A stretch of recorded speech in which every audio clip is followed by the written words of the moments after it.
There are various types of errors in Excel, and understanding the cause for each one can make them a lot easier for you to solve. If you see a ref error, it means the formula is referencing a cell that no longer exists, such as if you've deleted cells that were needed in a formula. Div 0 means the formula is dividing by 0, which is undefined and can't be solved, so you need to avoid that in your functions. That can involve using an if function saying, if the divisor is 0, do this, otherwise do what you intended to do.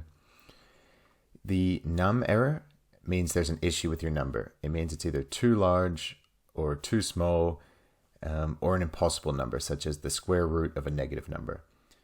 Alternatively, there could be an iterative calculation loop and Excel just couldn't find a value for you. That's when a formula kind of depends on itself somewhere. So it can't solve itself because it depends on itself type thing. The NA error means a value could not be found. Say you're using a match function, for example, and it just can't find what you're looking for, so it can't give you a value.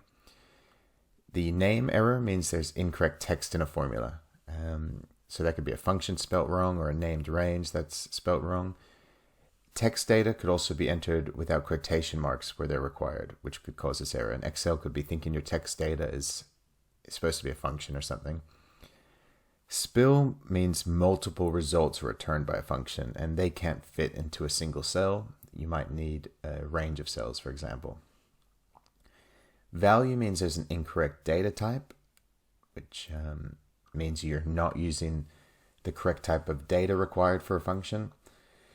And then these hash symbols means there's too many numerical characters to display. So to fix that, you generally just have to widen your column or change the number formatting so that it's in thousands or something like that, for example.